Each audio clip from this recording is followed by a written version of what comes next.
अस्सलाम वालेकुम। वालेकुम अस्सलाम। भाई तुम हर रोज फैक्ट्री लेट पहुंचते हो, वक्त की कदर नहीं करोगे तो वक्त तुम्हें पीछे छोड़ देगा। और वैसे भी फिर वर्कर्स अपनी मनमानियां करते हैं, किसी की बात नहीं सुनते। अपना बिजनेस है, जब चाहे जाऊं जब चाहे ना जाऊं, क्या फर्क पड़ता है? फर्क तो पड़ता है, मुझे देख लो, इस उम्र में भी सुबह 9 बजे मैं अपनी फैक्ट्री के गेट पे होता हूँ। वक्त बदल चुका है, आप सेठ हैं और आई एम सॉरी, आज तक आपको सेठ बनना नहीं आया। ये बात तो ठीक कही है तुमने, मुझे वाकई सेठ बनना नहीं आया और ना ही मैं बनना चाहता हूं, इसलिए कि इस फैक्ट्री की एक एक ईंट मैंने अपनी मेहनत से जोड़ी है और मैं आज भी उसी जज्बे के साथ काम कर रहा हूं। अब वो आपकी शुरुआत एक बहुत छोटे काम से हुई थी, लेकिन मेरी शुरुआत एक बहुत बड़ी फैक्ट्री से हो रही। बात को समझने की कोशिश करो, मेहनत करोगे तो फैक्ट्री 1 से 4 हो जाएगी, तुम्हारे ही काम आएंगी ना। आखिर इस बिजनेस को तुमने ही संभालना है। तो प्लीज मुझे मेरे तरीके से चलाने देना, क्यों रोकते मुझे? और वैसे भी अब बच्चा नहीं रहा हूं। सॉरी, जब दिल चाहे आ जाना यार। इतनी बातें सुना दी और कह रहे हैं जब दिल चाहे आ जाना। ये लीजिए अहमद साहब। बहुत शुक्रिया इकबाल साहब, इससे तो यकीनन बहुत ज़्यादा मदद मिलेगी और अल्लाह आपकी नेकियों में भी इजाफा फरमाएगा। अहमद साहब, मदद तो आपने हमारी की है जनाब, वरना देखिए ना, ये चंद ईंटों से शुरू किया हुआ मदरसा, ये यतीम खाना, आज उसकी शाखें अंदरून शहर तक पहुंच गई हैं, तो मदद तो आपने की है। हर कोई आप जैसा दिल नहीं रखता इकबाल साहब। मेरे मुर्शिद कहा करते थे कि तुम अल्लाह के दिए में से दूसरों को देते हो, मेरा अपना तो कुछ भी नहीं है सिवाय उस तौफीक के जो उसने अता फरमाई। अल्लाह आपकी तौफीक कायम रखे। आमीन।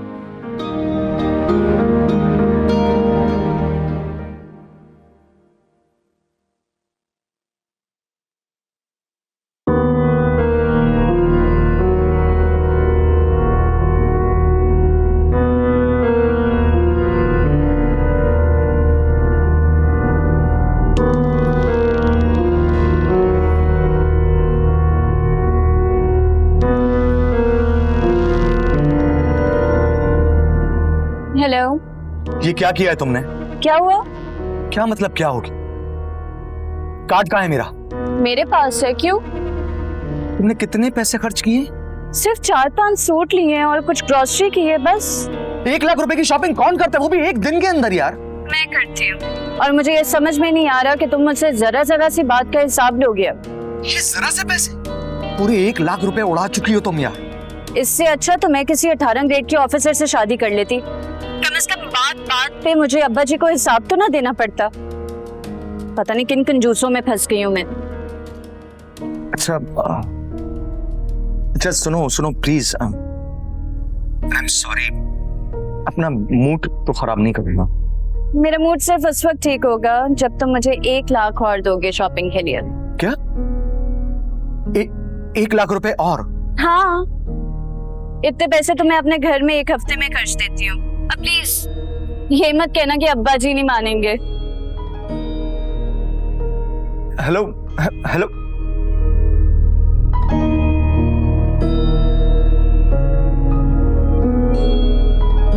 चले बिस्मिल्लाह कीजिए ना जी। अरे शुरू कीजिए। वो जो काम था वो सर वो देखिए अपने वालिद साहब, नौकरों को बाप बना के रखा हुआ है। अब्बू भी ना, बुढ़ापा आता जा रहा है और इनको बस अकल नहीं आ रही है। सर सब मजाक उड़ाते हैं, मुझसे फोन कर करके पूछते हैं कि इकबाल साहब को क्या हो गया, नौकरों के साथ आजकल खाना खा रहे हो। सर प्लीज समझाएं इन्हें, बिजनेस कम्युनिटी में हमारी फैक्ट्री के लिए इस तरह की बातें अच्छी नहीं है सर। ठीक कह रहे हैं आप, मैं करता हूँ बात इनसे। अब्बू मुझे आपसे कुछ कहना है। हाँ बोलो। मुझे ना फैक्ट्री में बेकायदगी बिल्कुल भी पसंद नहीं है। हर ओहदे का एक प्रोटोकॉल होता है। क्या हुआ? क्या मतलब क्या हुआ? आप ये हर वक्त क्या फैक्ट्री के वर्कर के साथ बैठकर खाना खा रहे होते हैं? फैक्ट्री के मफाद में ठीक नहीं है ये, मजाक उड़ाते हैं वो सब हमारा। गलत बात है जी, लोगों का मजाक उड़ाना गलत बात है। अब्बू ये दुनिया है, और हमें इस दुनिया के उसूलों के साथ ही चलना है। मेरे लिए दुनिया के उसूल वो हैं जो मेरे अल्लाह ने और उसके रसूल ने तय की। तो रही बात वर्कर्स के साथ बैठकर खाना खानी, तो इस तरह मुझे उनकी तकलीफ का पता चलता है, उनके दुख सुख में शामिल होने का मौका मिलता है। और सच ये है मियाँ कि इसी वजह से न कभी मेरी फैक्ट्री में मजदूरों ने हड़ताल की और ना ही कोई बेजा मुतालबात। मुद्दा ये नहीं है। जिस दिन वर्कर्स के जूतों में पांव डालोगे तुम्हें खुद ही अंदाजा हो जाए। बेटा ये बातें मैं तुम्हें इसलिए समझाता हूं, मेरे बाद इस फैक्ट्री का सारा निजाम तुमने ही संभालना।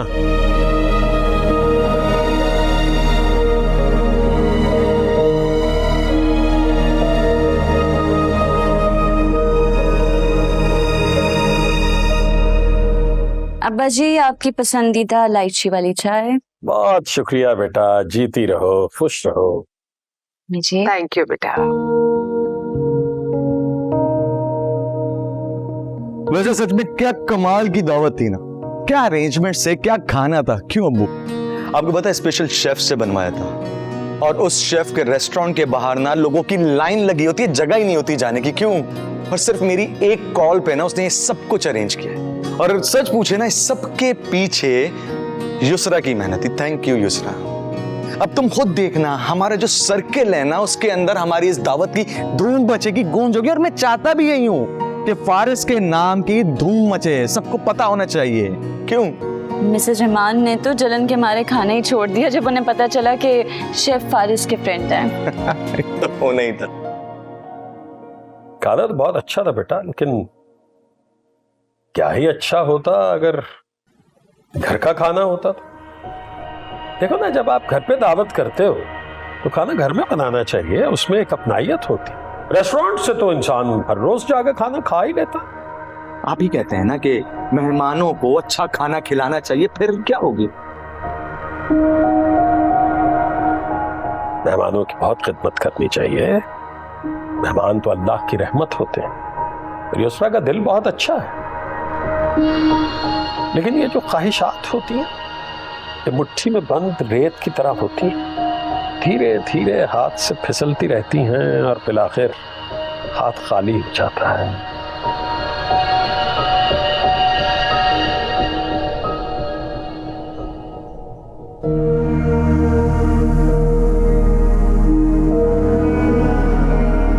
फारिस, क्या हो गया? आप इस तरह उठ के क्यों आ गए? क्या हद कर दी यार उन्होंने। इस घर में ना अब उनकी मर्जी के बगैर ना कोई जी सकता है और नहीं कोई कुछ कर सकता है।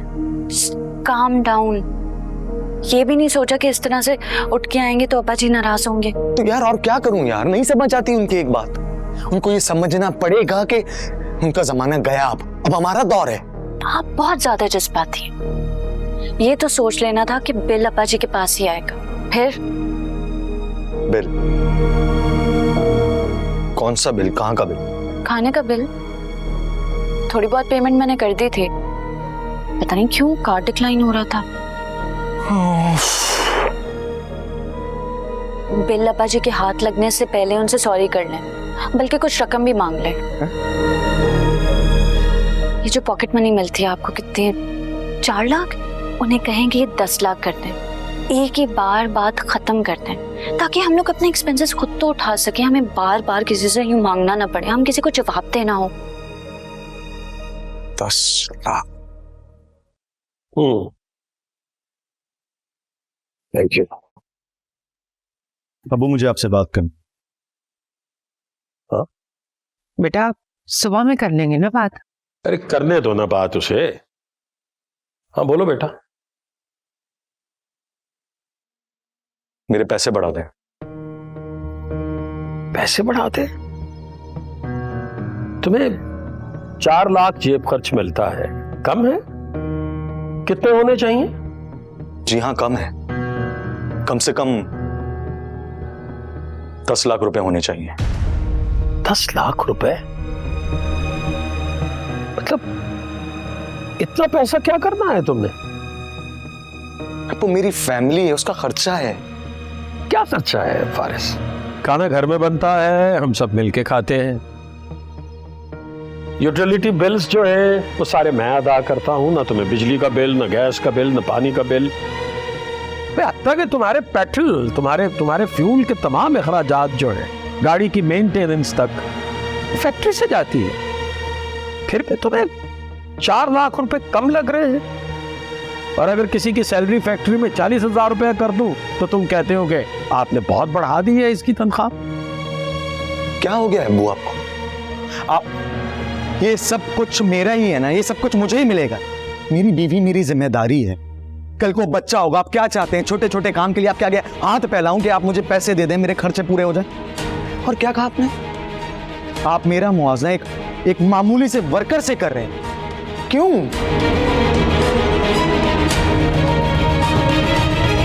अच्छा ओके, काम डाउन। कल अकाउंटेंट से मिल लेना, उसको बता दूंगा मैं। तुम्हारा जेब खर्च 6 लाख रुपया कर देते हैं भाई। मेरा ख्याल है ये तो काफी है फारिस, काफी है।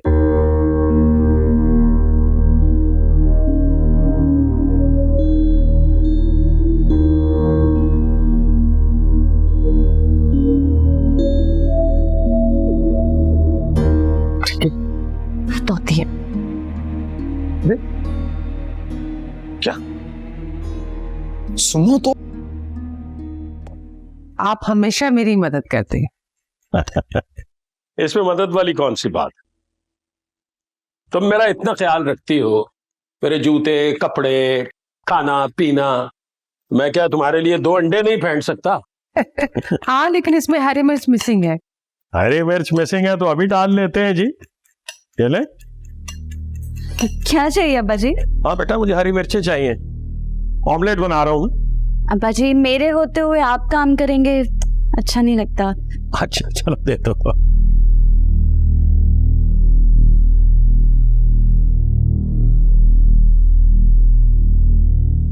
ऐसा ऑमलेट खिलाऊंगा कि सारे उंगलियां चाटते रह जाएंगे। सही कह रहे हैं, तुम्हारे अब्बू बहुत अच्छा ऑमलेट बनाते हैं। जी, स्पेशल रेसिपी है ऑमलेट की मेरे पास। मैं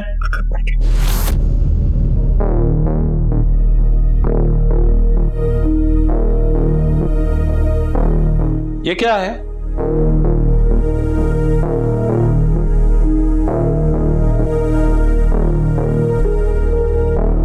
जी वो मैंने देखा नहीं। इतना खाना डस्टबिन में फेंका हुआ, मतलब हम इससे नाश्ता कर सकते थे।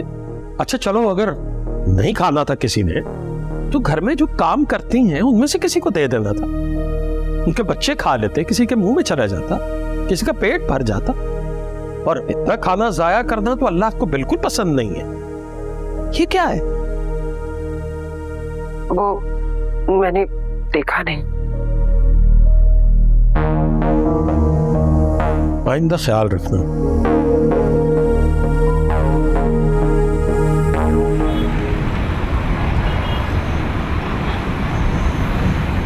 अब्बू इटली वाली कंपनी से जिनसे बात चल रही थी ना, वो हमारे साथ काम करने में इंटरेस्टेड हैं। Great news. ये सब अल्लाह ताला की करम नवाजी है बेटा, और तुम्हारी मेहनत का नतीजा है। अब्बू ये सब आपकी दुआओं से हुआ है। I am very excited. हाँ, लेकिन पेपर साइन करने के लिए मुझे इटली जाना। बिल्कुल जाओ भाई, तुमने इतनी मेहनत की है, अब मैं तुम्हारी तरक्की के रास्ते में तो नहीं आ सकता ना। थैंक यू अब्बू। एक और बात ये कि वो दरअसल खुदा खैर करे। क्या हो गया? चलो देखते हैं। सर वो रफीक, क्या हुआ? क्या हो गया रफीक को? उसका हाथ कटर में आ गया। अल्लाह रहम करे। आओ चलो देखते हैं, एम्बुलेंस को कॉल करो फारिस। जी अब्बू।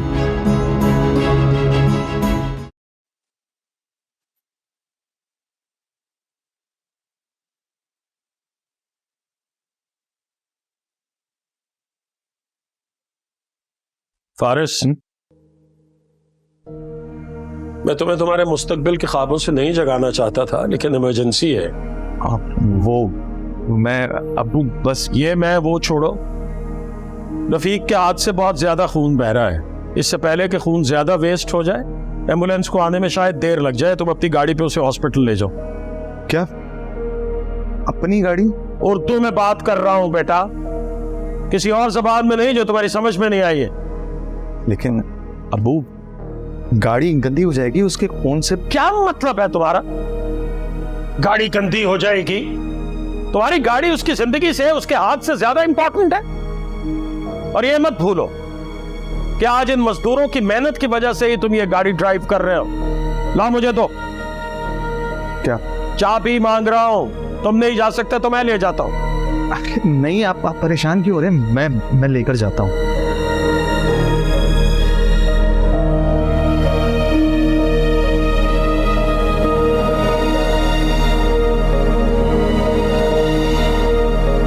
पता है अब्बा जी ने क्या किया? अब क्या कर दिया? आज उनकी वजह से मेरी पूरी गाड़ी गंदी हुई है। 2.5 घंटे लगे गाड़ी को साफ करवाए, मगर खून की स्मेल मनोज गाड़ी से जा ही नहीं रही है।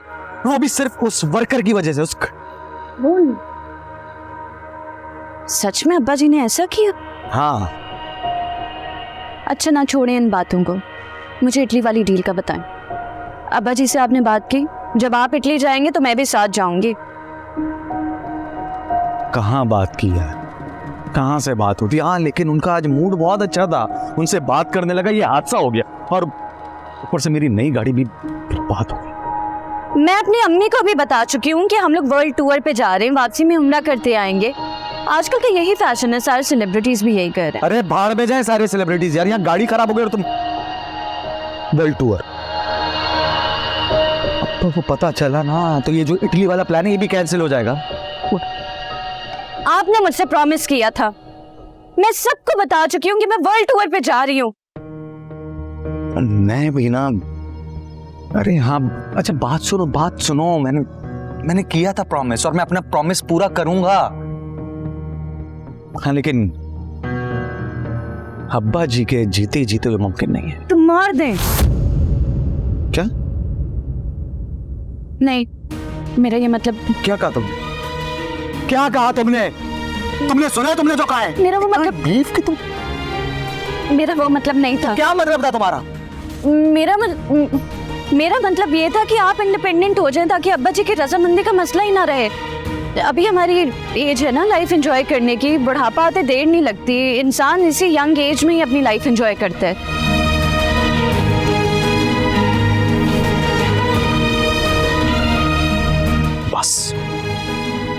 बस आज कह दिया, आइंदा नहीं।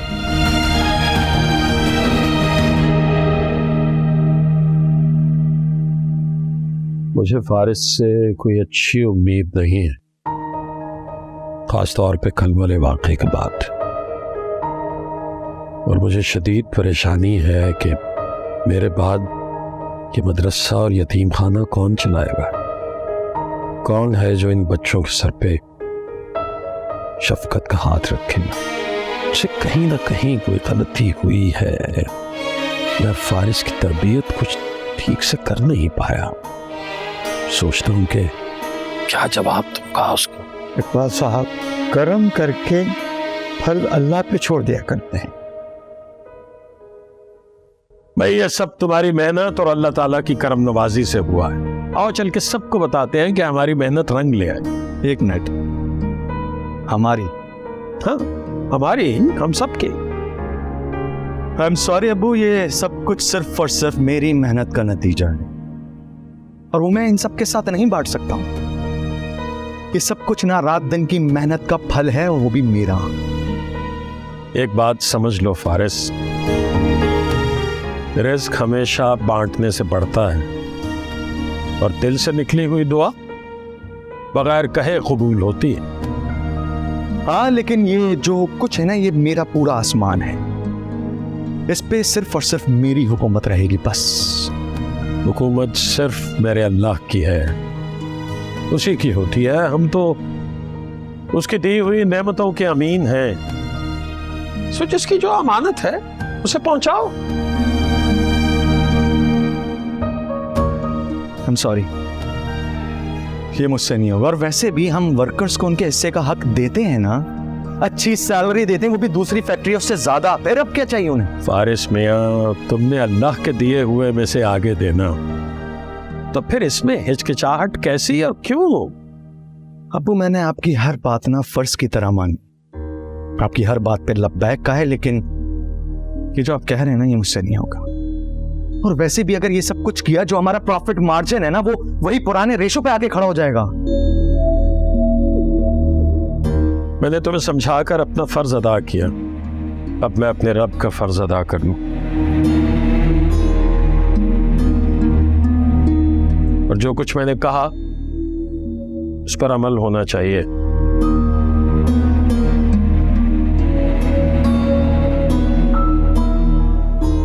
आपने फिर टेंशन लेनी शुरू कर दी है।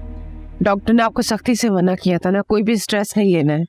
और अब तो अच्छा टाइम आ रहा है, आपकी औलाद की औलाद देखने का मौका मिल रहा है और फारिस भी अपनी जिम्मेदारी अच्छे से निभा रहा है। तो तुम मुझे ये बताना चाह रही हो कि इस दुनिया से अब मेरा काम तो हो गया खत्म, इसलिए अब मुझे तो वापस चले जाना चाहिए? अल्लाह ना करे इकबाल साहब, कैसी बातें कर रहे हैं आप। अल्लाह आपका साया हमारे सरों पे सलामत रखे। अब तो आपको दीनी काम करने का मौका मिल रहा है। आप यही चाहते थे ना, मदरसे यतीम खानों की शाखी और खोलने के बारे में? हाँ, मगर फारिस के बारे में सोचता हूँ, वो तो अपना कुछ भी किसी गरीब के साथ शेयर करने को तैयार नहीं, वो नहीं बांटना चाहता, किसी यतीम के सर पे हाथ नहीं रखना चाहता। मैं समझ रही थी अब्बा जी आपकी मेहनत की कदर करेंगे, लेकिन वो तो सब कुछ बांटने में लगे। ठीक है, अपना कमाया बांटा, हक है, मगर आपकी कमाई पे कब से सबका हक हो गया? हाँ, तो क्या करूं? फारिस, ऐसे तो ये मेरी औलाद का हक मार देंगे, सब दूसरों में बांट देंगे। फारिस, मैं बता रही हूँ, अपने साथ तो ये ज्यादती बर्दाश्त कर रही हूँ मैं, लेकिन अपने बच्चे के साथ नहीं करूंगी। आई एम सॉरी यार, अपनी जिंदगी में तो ये हर किसी ऐसा नहीं होने देगी। तुम्हें पता है एक एक डॉक्यूमेंट पे नजर रहती है इनकी कि कब फैक्ट्री में क्या हो रहा है, कब क्या मिल रहा है।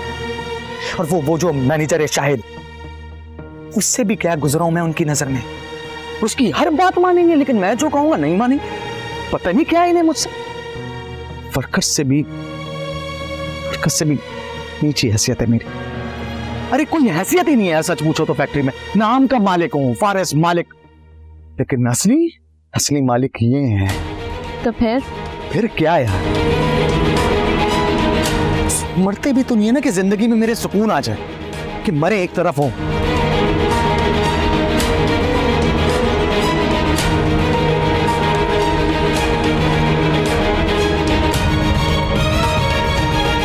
कुछ फैसले वक्त पे नहीं छोड़े जा सकते।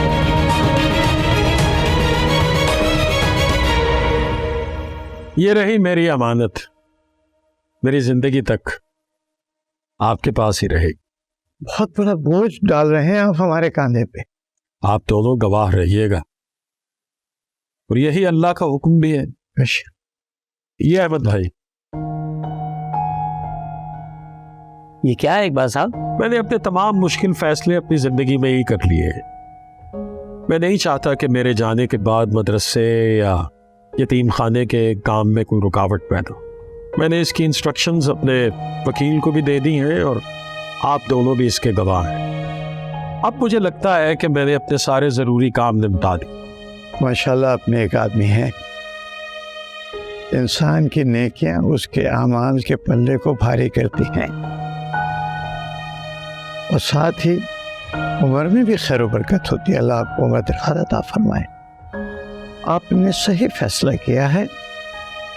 इंसान को जिंदगी में ही अपने मुश्किल फैसले कर लेने चाहिए। और इकबाल साहब, ये जिंदगी ये भी तो एक अमानत ही है, कब लौटा दी जाए, कब मांगी दी जाए। बजा, बिल्कुल बजा। अल्लाह ताला आपकी उम्र दराज फरमाए, आपके नेक अमाल को कबूल फरमाए। भाई बहुत अच्छा क्या इकबाल साहब, अपनी जिंदगी में ही सारे फैसले कर लिए।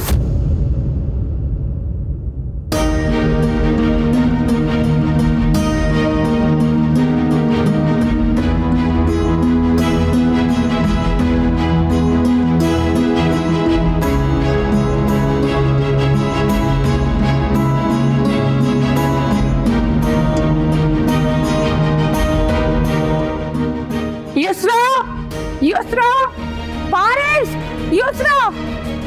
लोग जल्दी से आओ, देखो तुम्हारे अप्पू को क्या हो गया। क्या हो गया अम्मी? अरे क्या हो गया? तुम्हारे अप्पू को पता नहीं क्या हो गया। आओ जल्दी। हाँ देखो अपने अप्पू को आकर, सुबह मुझसे पहले उठ जाया करते और आज उठ ही नहीं रहे, मुझे डर लग रहे थे कुछ होता नहीं। एक सेकंड मुझे चेक तो करना। अब्बू अब्बू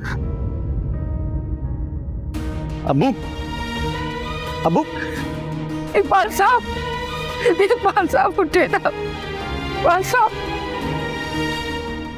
इकबाल साहब आंखें खोले ना, आंखें खोले इकबाल साहब। अम्मी क्या हुआ? अब्बू नहीं थे। इकबाल साहब। अम्मी अम्मी अम्मी अच्छी लग रही है ना? बहुत ज्यादा। अब तुम खुश हो ना? वर्दा तो देख के चली जाएगी, उसकी डायमंड रिंग सॉलिटेयर नहीं है ना। Thank you Faris. तुम्हें अंदाजा है पूरे 7 लाख रुपए की तुम्हारी ये छोटी सी मुस्कुराहट पड़ी है मुझे। अप्पा जी नहीं रहे अब, इसीलिए डरना छोड़ दें। अब ये सब हमारा है। बस अम्मी जी की फिक्र खाई जाती है।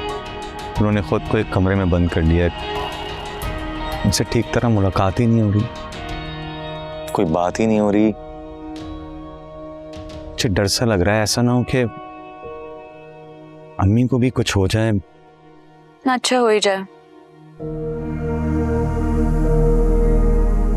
क्या तुम्हारा दिमाग ठीक है? तुम क्या कर रही हो? क्या बकवास कर रही हो? ये वो माँ है नहीं, और अब्बू की बात और थी दूसरा, वो बहुत सख्त है। लेकिन मेरा मतलब ये नहीं था। क्या मतलब नहीं था तुम्हारे लिए? मैं सिर्फ इतना कहना चाह रही हूँ कि वो इद्दत में है ना, तो कोई उनपे हुक्म चलाने वाला नहीं है अब, इसीलिए बेचारी ऐसी हो गई है। आप हमेशा मेरी बात का गलत मतलब निकालते हैं।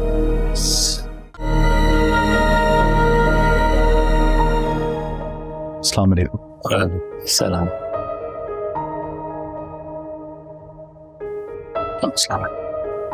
बेटा प्लीज बैठिए।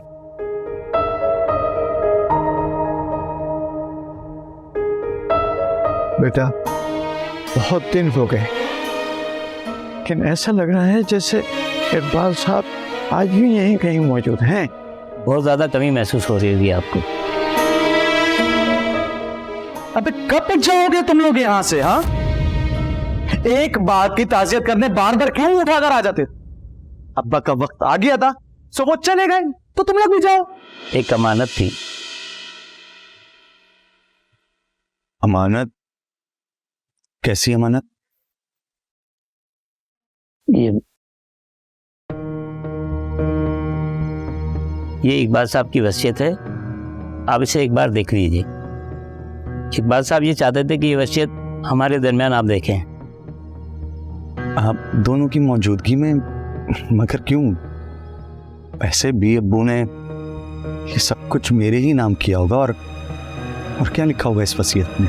फिर भी आप इसको एक दफा देख लें।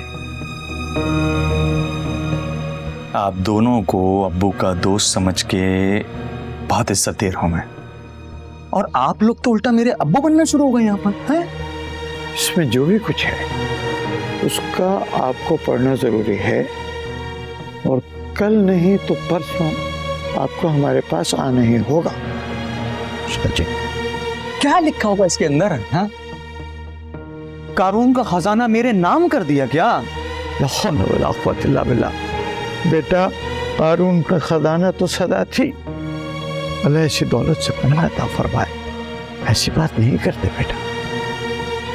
हम तो भैया जिसके पास होगा ना उसके तो ऐश थे ऐश, और वही अलमिया पुरानी सोच के दूसरों की जेब पे नजर रखना है, दूसरे के हाथ को अपने बाप का हाथ समझ के उसको लूटने की कोशिश करना, यही है ना सोच? पहले अब्बू की जेब पे नजर थी तुम दोनों की, अब उठकर मेरी जेब पे नजर रखने लग गए हैं। चले जाने मौलवी साहब, अब इससे ज्यादा हौसला अफजाई बर्दाश्त नहीं होगी मुझसे। हाँ तो जाओ, रोका किसने? मरहूम इकबाल साहब तो अपने आखिरत संवार गए, अल्लाह तुम्हारी खैर करे। अल्लाह खैर करेगा। चले शाबाश, मेहरबानी करें, जाए। पानी क्या सब और हाँ, आइंदा मत आना इधर। मुंह उठाकर आ जाते हैं भिखारी।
नहीं मैं अम्मी,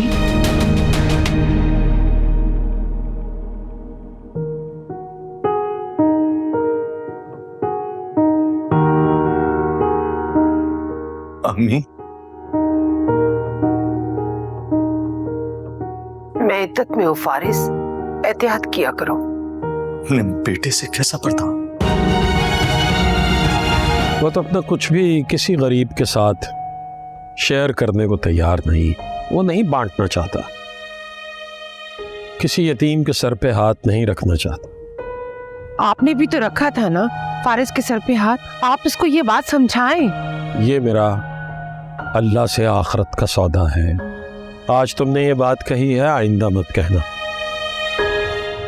इस अमानत की तुम अमीन हो और इसमें खयानत न करना, न मेरी जिंदगी में न मेरे जाने के बाद। आप क्यों बार बार एक ही बात कर रहे हैं? पहली सांस के साथ ही जाने का वक्त तो मुकर्रर हो ही जाता है। ये तो उसका शुक्र है उस मालिक का जिसने इतनी लंबी जिंदगी अता फरमाई, सब कुछ नवाजा, दूसरों के काम करने की तौफीक अता फरमाई। और क्या चाहिए? बहस मत करो फारिस, चले जाओ। मगर क्यों? क्योंकि मैं नाबालग हूं। अम्मी, फारिस समझ गया।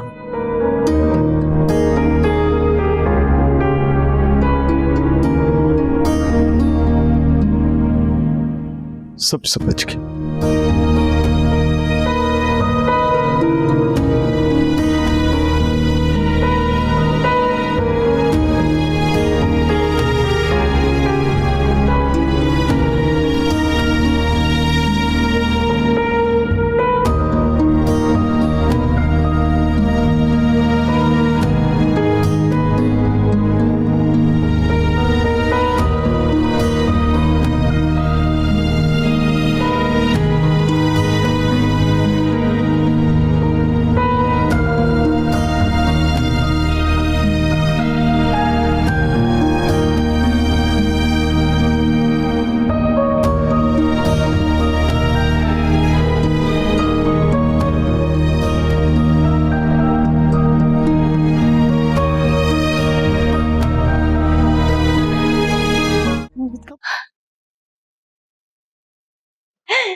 मेरे हाल पे हंस रही हो ना तुम? ये सब कुछ तुम्हारी वजह से हुआ है, सिर्फ तुम्हारी वजह से। मेरी वजह से? हाँ, तुम्हारी वजह से। एक शरीफ इंसान की जान ले ली, एक नेक इंसान को मार डाला मैं तुम्हें नहीं छोड़ूंगा, तुम्हें भी मार दूंगा। तुम्हारी वजह से सब कुछ हुआ है, तुम्हारी वजह से मैं देख इतना बड़ा गुनाह कि एक इंसान को मार दिया, मैं तुम्हें भी मार डालूंगा। मार डालो, मार दो। जहाँ एक कत्ल किया वहाँ एक और से। मैं तो इसलिए हंस रही हूँ कि जिस जायदाद के लिए इतनी मेहनत की कत्ल तक किया वो तो फिर भी हाथ नहीं आई।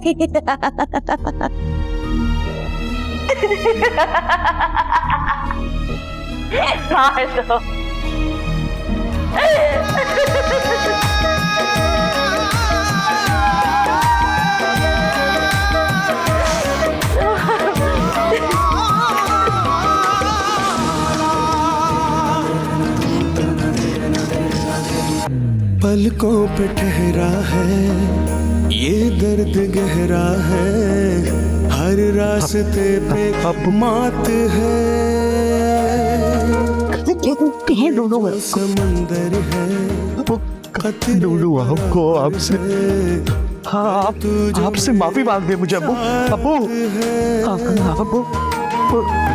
तेरी रहमत के साथ मैं कैसे बदगुमा जाऊं, अगर तू भी ना मेरा हाथ थामे तो कहाँ जाऊं।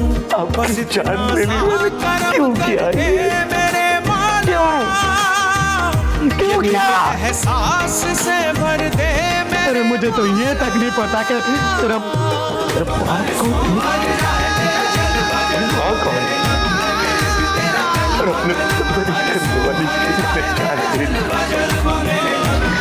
क्यों उठा कर लाया मुझे?